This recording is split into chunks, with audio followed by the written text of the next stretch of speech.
Hey folks, it's Marvin Cash, the host of The Articulate Fly, and we're back with another Southwest Virginia fishing report with Matt Reilly of Matt Reilly Fly Fishing. How's it going, Matt? I'm doing great, Marvin. How are you? I'm doing great too. Just got back from Edison and getting ready to go to Atlanta this weekend. Excellent. Yeah, it's always fun to see everybody, but I'll be glad to be home for a while. Atlanta will be my last show. Oh, for sure. Well, that's good. I did Virginia, and I'm pretty sure I'm going to stay hunkered down for the rest of the year. Last year I went to a bunch, and this year I'm just looking forward to fishing a little bit more. Yeah, and speaking of fishing, I imagine like some of the other folks that I do fishing reports with, Old Man Winter's got his grip on you. Yeah, it's, I think the worst has passed. We got hit kind of with the double whammy back pretty much the last half of January to last 2/3 of January has kind of been rough because we got hit when we were at the Virginia show. We got hit with a bunch of rain in the New River system, and that actually was enough to make the lower river super dirty. It dirtied Claytor Lake up quite a bit. And then Claytor Lake, they push water out the dam from Claytor Lake. And if Claytor Lake is dirty, then the lower river is dirty. And then we got, several days with overnight lows in the teens. And so the pieces of water that did clear up were frigid, ice cold. And so on the musky front, it makes things really tough when temps get down into the 30s. So that's kind of been offline for a little while. And then we got hit with another inch of rain, just a couple of days ago. So things are kind of going back through the motions, but things are warming up, and the trout streams are always good. So we've been trout fishing a lot the last couple of weeks. Got it. Any suggestions for anybody that's got a burning desire to get away from the vise and go out and fish in the next few days? Yeah, it's just you're looking for warmer water, it's just it's like fishing for smallmouth in springtime. You're looking for sunlit water. You're sort of targeting the warmest hours of the day, from 10 a.m. to, just before dark maybe. Warming trends are good. If you got a couple of days that are warm in a row, the second or third day of that, we usually have pretty good water temps and active fish. And we've got a couple of creeks locally that have a lot of spring influence.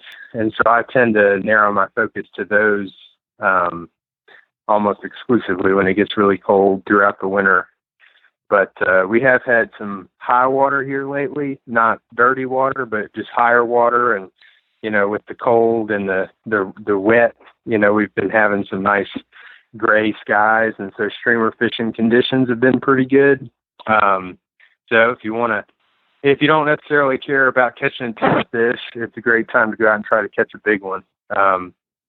Covering water and fishing, addresses, places where you've located bigger fish in the past.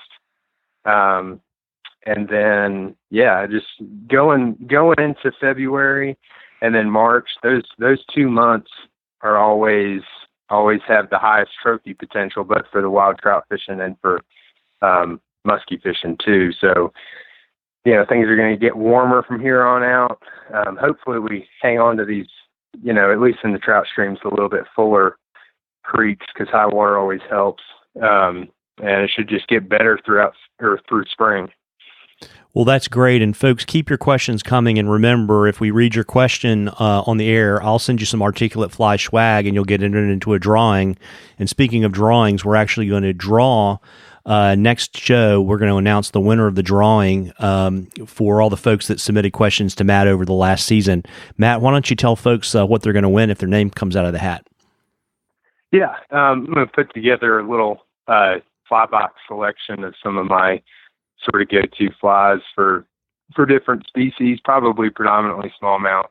And then there'll be some Reilly Rod Crafters swag in there too.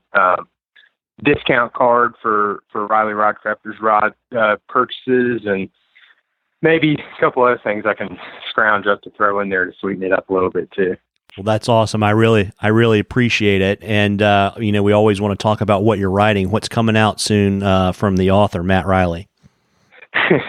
I wouldn't call myself an author, but writer maybe, if there's a difference. But actually didn't put anything in the Rural Virginian this last week, but putting together an article right now about a fishery that has historically been very famous in Virginia, Back Bay in southeastern Virginia. It's a pretty expansive open freshwater system.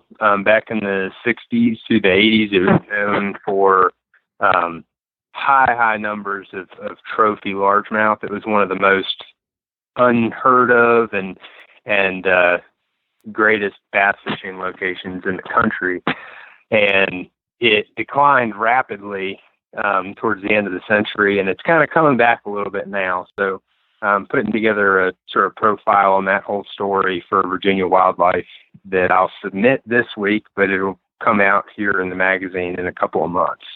Well, that's awesome. Yeah, because I know our friend Corey Ruth recently put out a movie on Back Bay that included Walt Carey and Lefty Cray. Was really well done. I don't remember if that's available for free on YouTube or not. I suspect it probably is.